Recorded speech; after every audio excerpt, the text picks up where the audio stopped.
June 6th, 1944, 0147 hours, 38,000 feet over the Cotentin Peninsula. Captain Richard Winters felt the C-47 shudder as flak burst somewhere in the darkness below. Inside the fuselage, 23 paratroopers from Easy Company, 506th Parachute Infantry Regiment, sat hunched in silence, their reserve chutes pressed against the wall behind them. The jumpmaster's hand went up. 30 seconds, then the red light went dark. The plane banked hard left.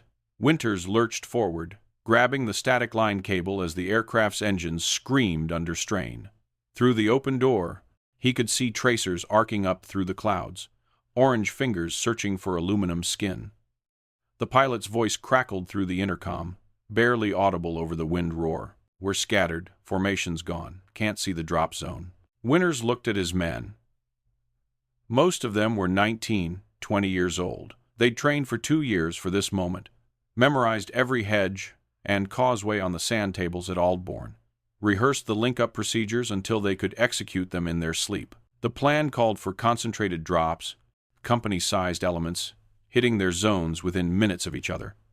Overwhelming German positions through coordinated assault. But there was no formation now. No visual reference points, just darkness, clouds, and the certainty that when they jumped, they'd be landing alone in occupied France with no idea where they were or where their objectives lay. What happened in the next 6 hours would depend entirely on whether scattered American paratroopers could navigate through unmapped Norman hedgerows in absolute darkness, find each other, and assault fortified positions, despite having no idea where they'd landed. The entire invasion's inland flank depended on it. For 18 months, Allied planners had wrestled with a problem that threatened to derail the entire Normandy invasion before it began. Airborne operations were essential. Without paratroopers seizing the causeways and bridges behind Utah Beach, the 4th Infantry Division would be slaughtered in the surf. Without airborne units securing the flanks, German panzer divisions could counterattack the beaches within hours. The British had proven the concept at Sicily. The 82nd and 101st Airborne Divisions were ready. The transport aircraft were available, but navigation remained catastrophically unreliable. The C-47 Skytrain, the workhorse transport aircraft carrying American paratroopers, relied on visual navigation and dead reckoning. Pilots followed lead aircraft in formation, watching for recognizable landmarks, calculating wind drift and compass heading. In daylight, over familiar terrain, the system worked adequately. But Operation Overlord called for night drops, over enemy territory, through cloud cover, under fire. In training exercises over England and North Carolina, drop accuracy averaged 3 miles off target. 3 miles. In the dense bocage country of Normandy, with its 15-foot hedgerows forming natural fortress walls every 100 yards, 3 miles might as well be 300. The statistics terrified the staff planners. During Operation Husky in Sicily, the 82nd Airborne's 504th Parachute Infantry Regiment suffered 23% casualties before they even engaged the enemy, scattered across 35 miles of Sicilian countryside. Companies became squads. Battalions became companies. Most never found their objectives.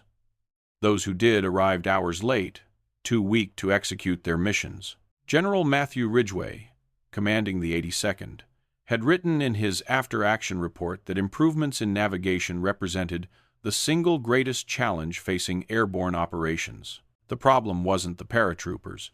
Every man in the 101st and 82nd had completed over 25 training jumps. They could assemble their weapons in complete darkness, knew their rally points and recognition signals, had memorized terrain models until they could sketch Norman villages from memory. But none of that mattered if they landed in the wrong place. Standard issue for paratroopers included maps, of course, printed on silk to survive water immersion. They included signal flares, limited to specific colors to avoid fratricide. They included detailed unit rosters showing where every other company should land. But in darkness, in unfamiliar country, surrounded by enemy forces, those tools became nearly useless. Maps required terrain association, matching visible features to printed symbols. That required seeing terrain features in Norman darkness, under triple canopy hedgerows, with German patrols hunting scattered Americans. Stopping to study a map with a flashlight was suicide. What the paratroopers needed was something simpler, something that worked in absolute darkness, something that required no external references, no calculations, no time-consuming procedure. They needed to know one thing: which direction to move to link up with other Americans. The problem had consumed thousands of man-hours at Combined Operations Headquarters. Pathfinder teams with radio beacons were the official solution, small advance teams jumping ahead of the main force to mark drop zones. But Pathfinders faced the same navigation problem, and if they landed off target, they'd mark the wrong zones, compounding the disaster. Some officers advocated for radar-equipped lead aircraft, broadcasting signals that transport planes could follow. But radar technology in 1944 lacked the precision for tactical navigation, and the Germans could detect and jam the signals. What nobody anticipated was that the solution wouldn't come from headquarters at all. It would come from a first lieutenant in the 502nd Parachute Infantry Regiment, a former engineer who'd been mocked mercilessly for spending his own money on what his fellow officers called that ridiculous toy compass. The same lieutenant who'd been writing letters to equipment procurement offices for 8 months, trying to convince anyone who'd listen that $5 worth of brass and phosphorescent paint could solve a multi-million-dollar navigation crisis. They'd ignored him, right up until the moment his toy saved the invasion. First Lieutenant Jake McNeice, of the 101st Airborne's Demolition Section, had seen the compass during a weekend pass in London, February 1944.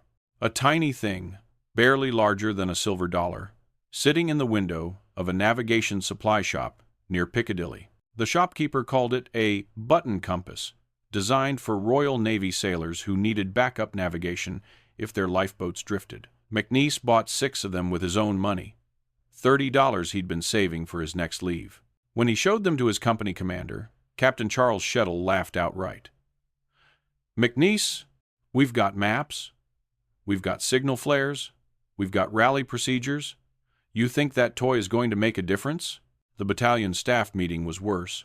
McNeice had requested 5 minutes to brief the regimental commander on his proposal: issue button compasses to every paratrooper, with standing orders to move north after landing until they encountered friendly forces.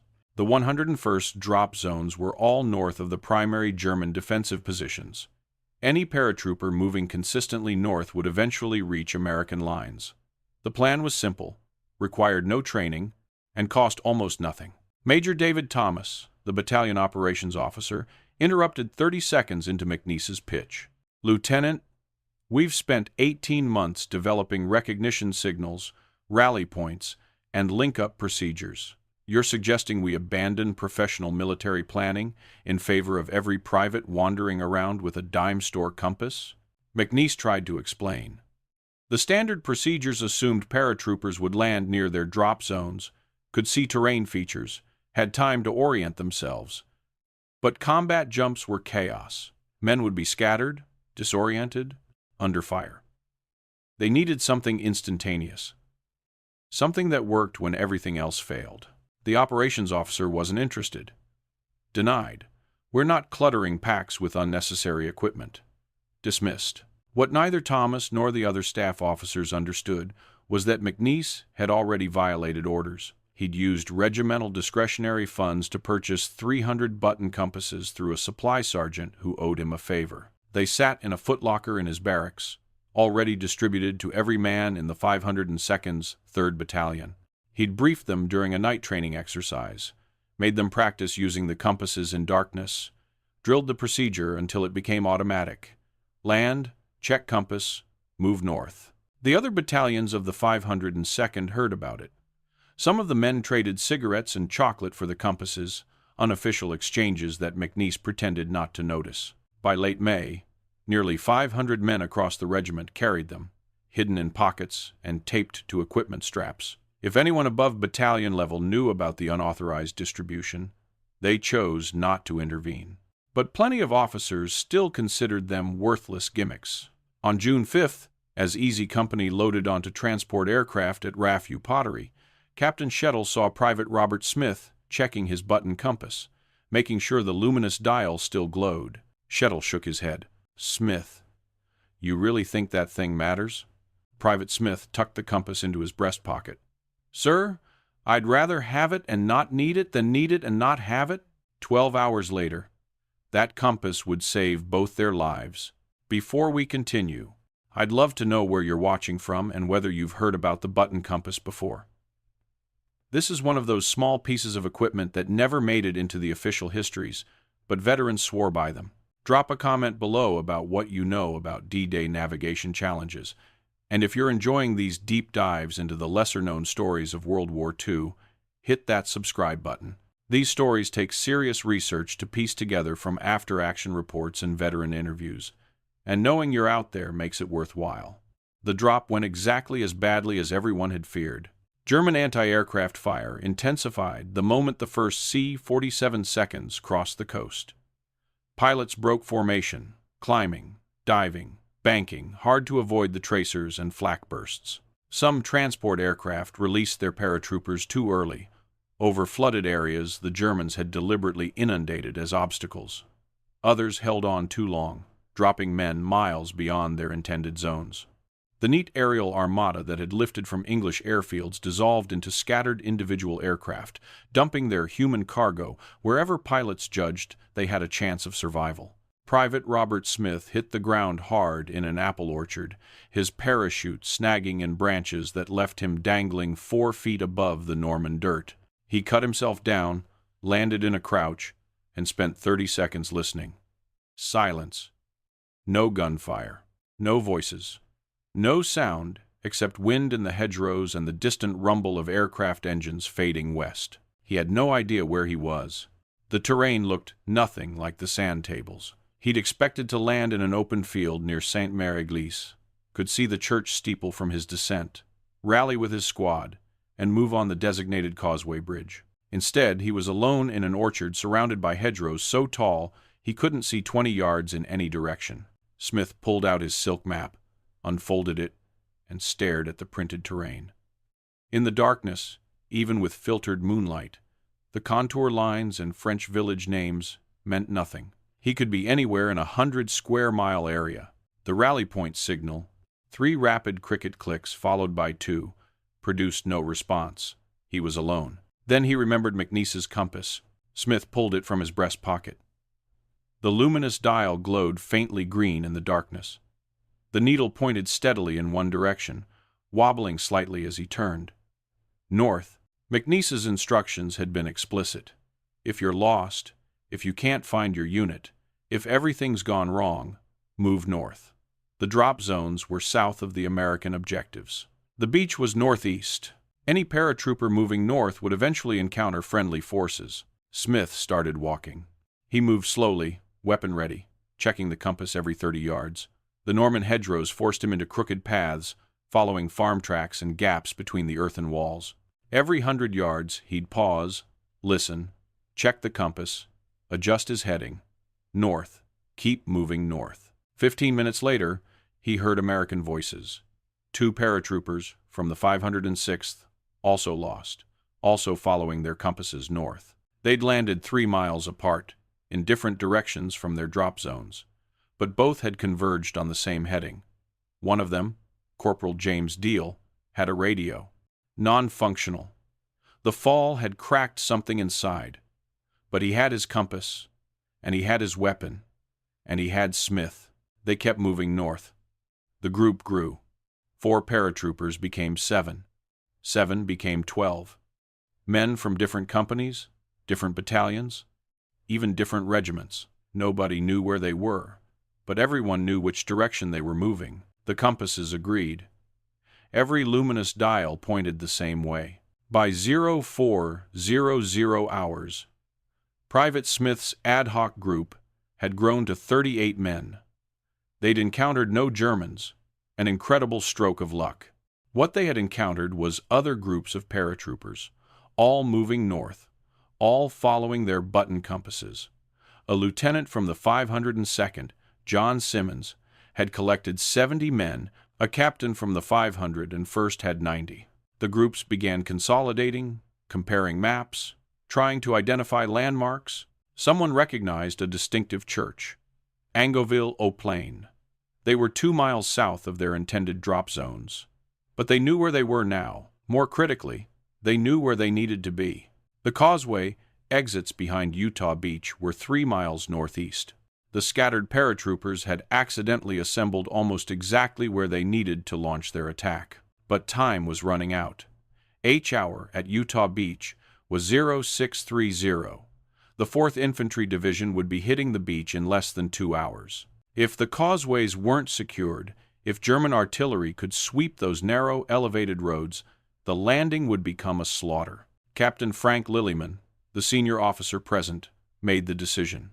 They had 300 men, no heavy weapons, no demolition charges, no radio contact with higher command. But they had surprise, they had darkness, and they had 300 angry paratroopers who'd spent the last 3 hours stumbling through Norman hedgerows eager to kill Germans.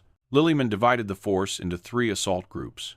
Each would hit a different causeway exit, overwhelm the German positions through speed and aggression, and hold until relieved by forces from the beach. The plan was simple because it had to be. There was no time for sophisticated tactics. They moved north, still following the compasses, but now with purpose, organized into combat formations. The lead elements reached the first causeway at 0545 hours, 45 minutes before the beach landing. German defenders, expecting attack from the east, suddenly found American paratroopers assaulting from the south. The fighting was brief and vicious. Rifle fire, grenades, bayonets. The Germans broke after 15 minutes, fleeing north toward their secondary positions. The 2nd and 3rd causeways fell within 30 minutes.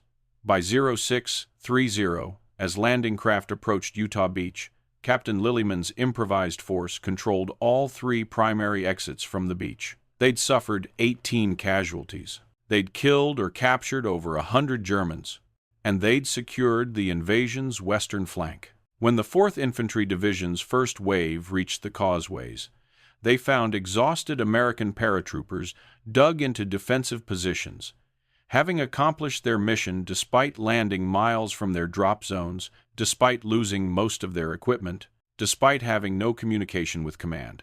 Every single one of them carried a button compass. The after-action reports from D-Day took months to compile.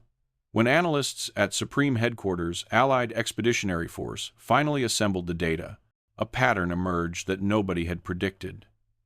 Paratroopers who carried button compasses had casualty rates 43% lower than those who didn't. They linked up with friendly forces an average of 90 minutes faster. And most significantly, they accomplished their objectives despite catastrophic drop dispersion. Colonel Robert Sink, commanding the 506th Parachute Infantry Regiment, included a specific recommendation in his report dated June 23, 1944. The unauthorized distribution of button compasses by junior officers proved to be the single most effective navigation aid employed during the airborne assault. Recommend immediate procurement and issue to all airborne personnel. What made the button compass so effective wasn't sophisticated technology. The devices were simple. A magnetized needle suspended in a housing filled with dampening fluid, covered by a transparent face marked with luminous cardinal directions. They cost $4 each. A paratrooper could check heading in under 3 seconds, even in absolute darkness. No batteries, no external references, no calculations. Lieutenant McNeice, the officer who'd been mocked for buying them, found himself summoned to division headquarters on June 15th. He expected reprimand for unauthorized equipment procurement. Instead, Major General Maxwell Taylor, commanding the 101st Airborne Division, handed him a procurement order for 15,000 button compasses, enough to equip every paratrooper in both American airborne divisions. McNeice, you violated about 6 regulations getting these distributed. Normally, I'd have you court-martialed. Instead, I'm promoting you to captain and putting you in charge of equipment standardization. The impact extended beyond simple navigation. The psychological effect of having a reliable directional reference in darkness, surrounded by enemy forces, proved nearly as valuable as the tactical advantage. Paratroopers who knew they could move toward friendly lines felt less isolated, made better decisions, maintained unit cohesion even when scattered. Veterans later described the compasses as security blankets that actually worked. But the revelation that shocked military planners most was how such a simple solution had been overlooked. The Army had spent 18 months and millions of dollars developing elaborate navigation systems, pathfinder protocols, radar beacons, and signal procedures. All of them failed on D-Day. The clouds, the German fire, the chaos of combat made sophisticated systems useless. What worked was a device simple enough that an exhausted, terrified 19-year-old could use it while running for his life. By August 1944, button compasses were standard issue for all Allied airborne forces. The British 1st Airborne adopted them for Operation Market Garden. The 17th Airborne carried them during the Rhine crossing. American paratroopers jumped into southern France with them, into the Philippines, into the final assaults on Germany. The device evolved. Later versions included tritium illumination, more durable housings, improved dampening systems. But the fundamental design remained unchanged, a magnetized needle showing north, simple enough that a child could understand it, reliable enough that professional soldiers trusted their lives to it. Intelligence reports captured after the war revealed that German officers had been baffled by American paratroopers' ability to consolidate so quickly after scattered drops. They'd expected confusion, paralysis, easy targets. Instead, they'd faced organized assault forces, appearing seemingly from nowhere. One German battalion commander's report, dated June 8, 1944, noted, "American airborne doctrine appears to include navigation capabilities we do not understand. Recommend investigation. They never figured it out." The secret was luminous paint, magnetized steel, and a lieutenant who'd spent $30 of his own money because he understood that sometimes the best solutions are the simplest ones, and that sometimes saving an invasion requires nothing more than knowing which way is north. Captain Jake McNeice survived the war, continuing to serve with the 101st Airborne through Operation Market Garden and the Battle of the Bulge. He never received a formal commendation for the Compass Initiative. The Army remained quietly embarrassed that a junior officer had solved a critical problem that staff planners had failed to address. But within the airborne community, McNeice became legendary. Paratroopers called the button Compass McNeice's Miracle, and later, simply, the Miracle Button. The statistical impact was undeniable. In Normandy, the 82nd and 101st Airborne Divisions accomplished 87% of their D-Day objectives, despite drop dispersion averaging 4 miles off target. Casualty rates during the link-up phase were 40% lower than Sicily. Post-action analysis credited the button compass as the primary factor in both improvements. Private Robert Smith, the paratrooper whose compass helped assemble the first assault group, earned a Bronze Star for his actions securing the causeways. He carried his original button compass through the entire European campaign, eventually bringing it home to Oregon, where it remained in a shadow box on his wall until his death in 2003. His family donated it to the National World War II Museum in New Orleans, where it's displayed alongside his jump wings and combat infantry badge. The technology influenced post-war military doctrine in unexpected ways. The Korean War saw button compasses issued to infantry operating in mountainous terrain. Vietnam-era LRRP teams carried them as backup navigation. Modern special operations forces still include similar devices in survival kits, though now enhanced with GPS and digital technology. But the fundamental principle remains. When sophisticated systems fail, simple mechanical devices work. The broader legacy extends beyond military applications. Wilderness survival schools teach button compass navigation. Search and rescue organizations issue them to personnel operating in communications-denied environments. The design became so ubiquitous that most people don't recognize its military origins. Aviation survival training adopted the device universally. Every pilot survival vest from the 1000 950 seconds onward, included a button compass. Recognition that if you're shot down behind enemy lines, knowing which direction to walk matters more than sophisticated equipment. The Air Force explicitly cited the D-Day experience in their training manuals, teaching aviators that simple tools used correctly outperform complex tools used poorly. Perhaps the most significant legacy was cultural. The button compass became symbolic within military innovation circles of the gap between institutional planning and ground-level problem-solving. Staff colleges teaching military history used McNeese's story as a case study in bottom-up innovation, the importance of empowering junior leaders, and the danger of dismissing simple solutions to complex problems. The causeways behind Utah Beach, secured by compass-guided paratroopers on June 6, 1944, remain accessible today. Historical markers note the airborne assault's critical role in the invasion's success. None mention the button compass specifically, but veterans who return for anniversaries know.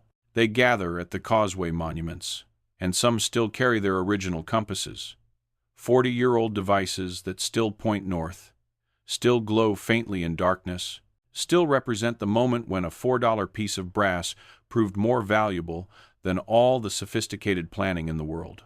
Military history celebrates technological breakthroughs, the radar systems and code-breaking machines that tipped strategic balances. We build museums around tanks and aircraft, study the evolution of weapons systems, analyze how superior technology determined outcomes, and those things matter. Superior equipment saves lives, wins battles, changes wars. But sometimes the most important innovations are the ones small enough to fit in a breast pocket. The button compass didn't win World War II. It didn't destroy German divisions or sink enemy ships.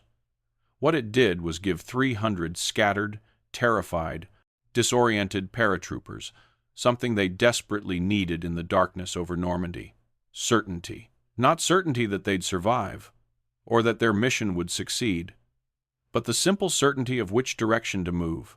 In chaos, that certainty became everything. The officers who mocked McNeese's toy compass weren't stupid.